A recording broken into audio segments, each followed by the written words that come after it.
இன்னைக்கு பரபரப்பான ஒரு விஷயம் என்னன்னா, செங்கோட்டையன் அவர்களுடைய கருத்து தான்.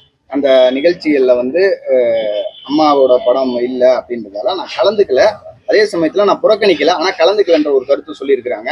இது அரசியலாக்கப்பட்டு பல்வேறு கட்சியினரும் வந்து ஒரு கருத்துக்களை தெரிவிச்சுட்டு வராங்க. இதுல இன்னொரு விஷயம் என்னன்னா, இது அரசியலாக்கப்படவில்லை என்றால் இது தனிப்பட்ட முறையில வந்து கட்சிக்குள்ள வந்து செங்கோட்டையன் அவர்கள் பேசியிருக்கணும். பொது தளத்துல வந்து இந்த கருத்தை பதிவு பண்ணியிருக்க கூடாதுன்ற ஒரு கருத்தும் நிலவுது. மரியாதைக்குரிய அண்ணன் செங்கோட்டையன் அவர்கள் அனைத்து இந்திய அண்ணா திராவிட முன்னேற்ற கழகத்துடைய மூத்த தலைவர்களில் ஒருவர். புரட்சி தலைவர் எம்ஜிஆர் மறைவுக்கு பின்பாக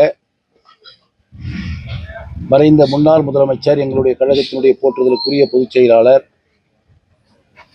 புரட்சி தலைவி அம்மா அவர்கள் இந்த இயக்கத்தை தலைமையேற்று வழிநடத்திய பொழுது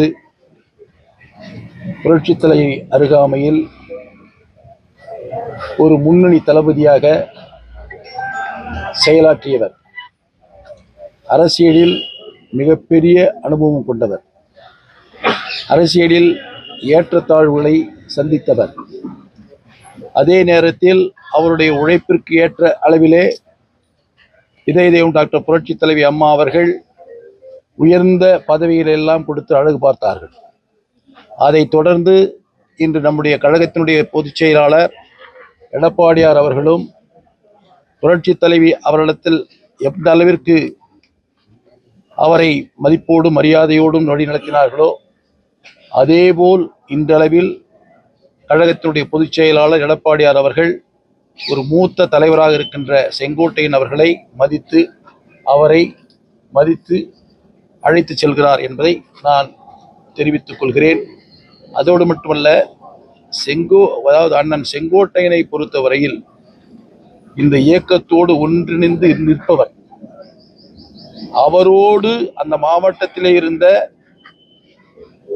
திரு முத்துசாமி அவர்கள், அவருக்கும் சில சோதனை வந்த பொழுது இந்த இயக்கத்தை காட்டி கொடுத்து விட்டு எதிரணிக்கு சென்று இன்று அமைச்சராக இருக்கின்றவர். ஆனால் அதே மாவட்டத்தில் இருக்கின்ற ஒரு தலைவர் பல்வேறு சோதனைகளை சந்தித்தாலும் இந்த இயக்கத்தை நம்முடைய உழைப்பாலும் இந்த இயக்கம் வளர்ந்திருக்கிறது என்ற சிந்தனையோடு இந்த இயக்கத்திற்கு கடைசி வரை இறுதி வரை உறுதுணையாக இருப்பார் என்ற நம்பிக்கை எனக்கு இருக்கிறது. வரக்கூடிய 2026 தேர்தலில் பிரிந்திருக்கக்கூடிய அதிமுக வந்து ஒன்றிணைந்து போட்டிட்டாதான் அதிமுக வெற்றி பெற முடியும். இல்லைன்னா அதிமுகவுக்கு 2026 தேர்தல் தாழ்வு தான் அப்படின்னு ஒரு செய்தியாளர் சந்திப்புல ஓபிஎஸ் அவர்கள் சொல்லியிருக்காங்க. அவர் சொல்வது அவருடைய கருத்தாக எடுத்துக்கொண்டாலும் கூட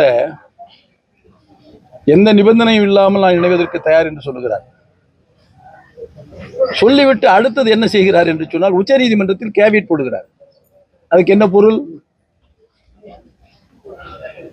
கட்சியை எதிர்த்து தேர்தல் களத்தில் நிற்கிறார்.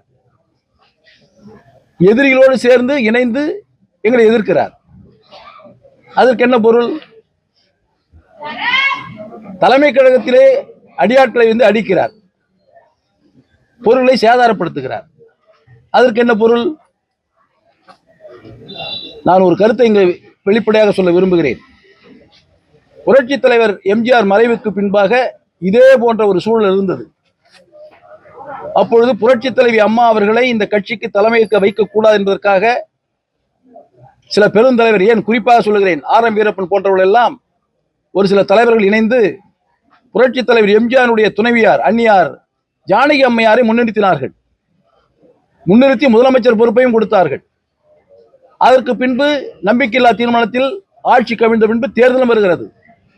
அந்த தேர்தலில் ஜானகி அம்மையாரை முன்னிறுத்தி மறைந்த முன்னாள் நடிகர் சிவாஜி கணேசன் அவர்களை கூட்டணி வைத்துக் கொண்டு தேர்தல் களத்தில் இருக்கிறார்கள். அவர்கள் ஒரு பிரிவாக நிற்கிறார்கள். புரட்சி தலைவி அம்மா அவர்கள் தொண்டருடைய செல்வாக்கோடு ஒரு பிரிவாக நிற்கிறார்கள். ஜே என்று அதற்கு பெயரிடப்படுகிறது. அப்படி பெயரிடப்பட்டு தேர்தல் களத்திலே அந்த வாக்கு வங்கிகளை பார்க்கின்ற பொழுது மக்களும் அதிமுக தொண்டர்களும் புரட்சி தலைவி அம்மா அவர்களை ஏற்றுக்கொண்டார்கள் என்று நிரூபணமாகிறது. அன்னியார் ஜானகி அம்மையார் அவர்கள் எந்த வகையிலாவது புரட்சி தலைவி அம்மா அவர்களை வெளியேற்ற வேண்டும் என்று ஜானகி அம்மையாரை பயன்படுத்துவதற்கு இந்த தலைவர்கள் முயற்சி செய்கிறார்கள். ஆனால் ஜானகி அம்மையார் முடிவெடுக்கிறார். என்ன என்று சொன்னால், இந்த இயக்கத்தை உருவாக்கியவர் என்னுடைய கணவர் உருவாக்கிய இந்த இயக்கம் பாழ்பட்டு விடக்கூடாது. மக்கள் சக்தி அந்த அம்மையாரிடத்தில் இருக்கிறது, தொண்டர்கள் அந்த அம்மையார் பக்கத்தில் இருக்கிறார்கள். அரசியல் ஆதாயம் தேடுவதற்காக என்னை இவர்கள் பயன்படுத்த முயற்சிக்கிறார்கள், முடியாது என்று சொல்லி நேரடியாக புரட்சித் தலைவி அழைத்து நான் ஒதுங்கிக் கொள்கிறேன், புரட்சித் தலைவர் எம்ஜிஆர் உருவாக்கிய இந்த கட்சியை நீ வழிநடத்து, உனக்கு நான் பாதுகாப்பாக இருக்கிறேன் என்று சொல்லி தலைமை கழகத்தையே கொடுத்து விட்டு ஒதுங்கி விட்டார்கள். இந்த கட்சியினுடைய எல்லா வகையிலும் உரிமை கொண்டாடிய, உரிமை ஏற்றுக்கொள்ளக்கூடிய அந்த தலைமை கழகமே தன்னுடைய பெயரில் தான் வாங்கப்பட்ட அந்த தலைமை கழகத்தையே கட்சிக்கு அளித்த அந்த அம்மையார் கட்சியினுடைய நலன் கருதி ஒதுங்கிக் கொள்கிறார்கள். ஆனால் சிலர் இந்த கட்சியிலே உள்ளே நுழைந்து எல்லாத்தையும் அனுபவித்து விட்டு, அதிகாரத்தை அனுபவித்து, பணபலத்தை அனுபவித்து விட்டு, வசதி வாய்ப்புகளை உருவாக்கி கொண்டு இன்று இந்த கட்சியை அழிப்பதற்காக முயற்சி செய்து கொண்டிருக்கிறார்கள். இது என்ன நிலை? என்ன இரட்டை வேடம்? என்ன இரட்டை நாக்கு? செய்திகளை உடனுக்குடனும் துல்லியமாகவும் தெரிந்து கொள்ள சப்ஸ்கிரைப் பண்ணுங்க.